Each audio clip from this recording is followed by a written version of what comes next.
Bienvenue sur cette chaîne YouTube consacrée au procès contre Michael Jackson ayant eu lieu en 2005.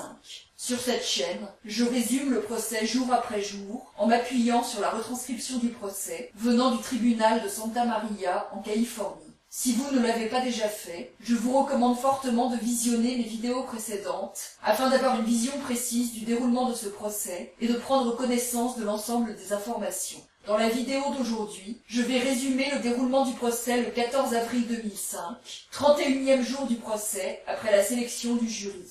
L'interrogatoire de Janet Arvizo se poursuit. Janet Arvizo dit que Frank lui avait dit qu'il n'allait pas emmener les deux enfants pour l'entretien pour le département des services de l'enfant et de la famille, puis qu'il les emmènerait si elle faisait la vidéo, puis qu'elle n'aurait pas à quitter le pays si elle faisait la vidéo. Elle dit qu'au moment où elle a tourné la vidéo chez Amit Bosley, les questions étaient scriptées et elle les avait déjà vues avant, car Dieter les lui aurait montrées à Neverland et Frank lui aurait dit aussi quoi dire. Quand on lui demande si elle était sincère dans la vidéo, elle répond « J'étais confuse, j'étais triste ». Elle dit qu'elle aurait dit de gentilles choses, même s'il n'y avait pas eu de script. Elle dit que la scène qu'elle aurait vue dans l'avion de Michael Jackson léchant la tête de Gavin était déjà hors de son esprit. Elle dit que Frank lui aurait dit au téléphone de se maquiller pour la vidéo. Elle dit que Vinnie Amen les a emmenés à l'appartement de Jay Jackson pour l'entretien, pour le département des services de l'enfant et de la famille, le matin suivant. Ensuite, Vinnie est parti, et Aja, la petite amie de Chris Tucker,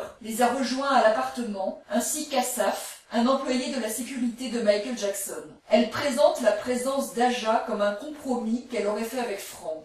On lui demande d'identifier des photos de Vinnie et Asaf, et elle commente « C'est brûlé ici, leur visage ». Elle dit qu'Asaf lui aurait dit de montrer un DVD avec des images de Michael Jackson et Gavin quand il était malade aux assistantes sociales, lui aurait dit que si elle disait des choses négatives sur Michael Jackson, il savait où ses parents vivaient. Elle dit qu'Asaf lui aurait donné un enregistreur quand on lui avait demandé de sortir, car seule Janet et ses enfants devaient être présents pour l'entretien. L'enregistrement est diffusé. Elle affirme que les assistantes sociales n'auraient pas pris de notes et lui aurait dit qu'elle ne voulait pas être poursuivie par Michael Jackson. Elle dit que Vinnie lui aurait ensuite dit qu'elle n'avait pas fait un travail adéquat pour la vidéo et qu'elle allait quitter le pays parce qu'elle n'avait pas bien suivi le script. Elle dit qu'elle aurait signé des papiers concernant la vidéo, car Frank et Vinnie le lui ordonnaient. Elle dit qu'elle aurait dit à Frank et Vinnie qu'elle ne voulait pas aller au Brésil.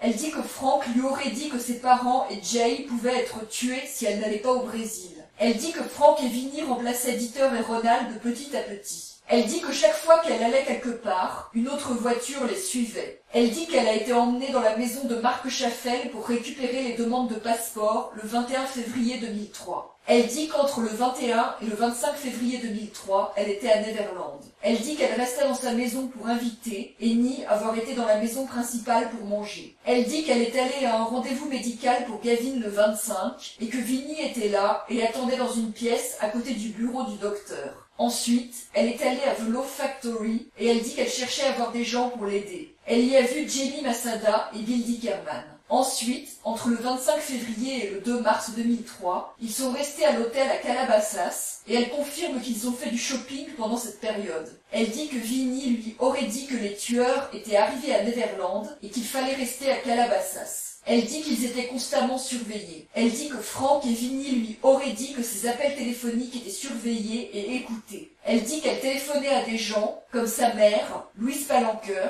Jay Jackson et Aja, pour leur donner des indices dans la conversation qui leur feraient comprendre qu'on allait les faire disparaître. Ensuite, elle est revenue à Neverland du 2 au 10 mars. Elle dit qu'à Neverland, elle restait dans sa chambre, qu'elle était surveillée et effrayée. Elle dit qu'il y avait un individu du nom de Joe et qu'elle le trouvait effrayant. Elle dit que, de sa fenêtre, elle voyait parfois ses fils de loin se déplaçant à Neverland avec Michael Jackson. Elle confirme qu'elle avait emmené Gavin et Star chez le dentiste en disant qu'elle avait prétendu que si elles ne faisaient pas enlever leurs appareils dentaires, les assistantes sociales appelleraient la police. Elle dit qu'elle voulait aller chez le dentiste car il pourrait la croire si elle disait qu'elle était séquestrée. Elle dit que Gavin et Star étaient supposés garder leurs appareils dentaires, mais qu'elle n'avait pas changé d'avis chez le dentiste. Sinon, on aurait compris qu'elle cherchait à s'échapper, et cela aurait eu des conséquences. Elle dit qu'elle a eu une conversation avec Ronald et Dieter, puis Frank et Vinnie, à propos du fait d'être déplacée de son appartement de Soto Street.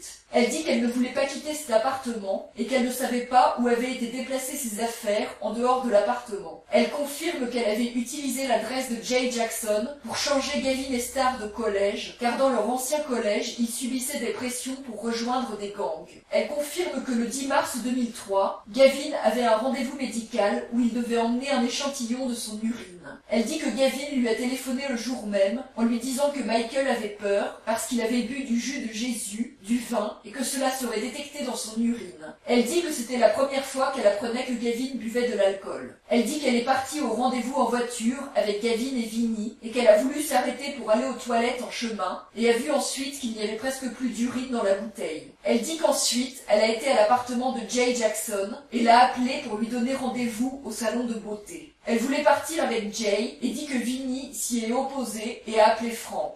Finalement, Vinnie est repartie à Neverland avec Gavin et Janet avec Jay Jackson. Le lendemain, Janet avait une comparution devant le tribunal de la famille. Elle dit qu'elle a dit à Vinnie que les enfants devaient être présents, même si c'était faux, afin qu'il les amène. Mais que Vinnie est arrivée sans les enfants en lui disant qu'elle devait rentrer. Finalement, Vinnie l'a ramenée chez Jay Jackson après sa comparution et elle n'est plus jamais retournée à Neverland. Elle dit qu'elle aurait négocié avec Frank pour que les enfants puissent voir ses parents. Elle présente la chose comme s'il s'agissait d'un échange d'otages en disant qu'elle avait dit à Frank qu'elle se rendrait à Neverland pour que ses enfants puissent voir leurs grands-parents. Les enfants ont été ramenés chez ses parents à El Monte.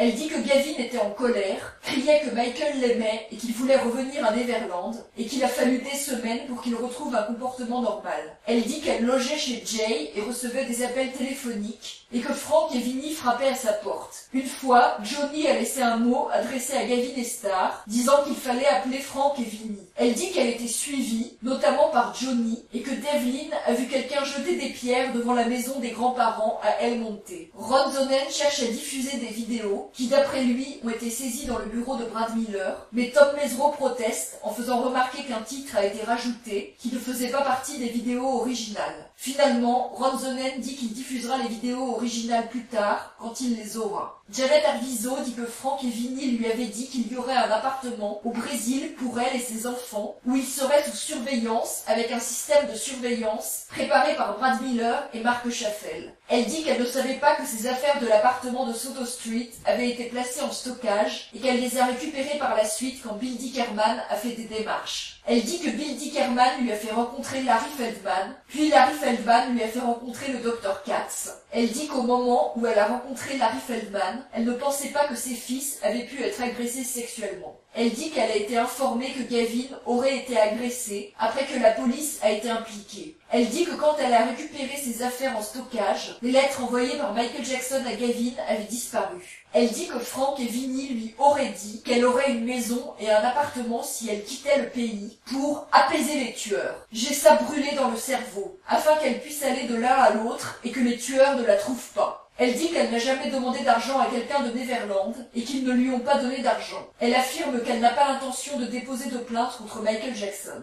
C'est ici que se termine ce résumé de la journée de procès. Si vous voulez lire la retranscription du procès, vous trouverez le lien de la retranscription sous la vidéo. Si vous appréciez mon travail, je vous encourage à vous abonner, à liker la vidéo et à la partager.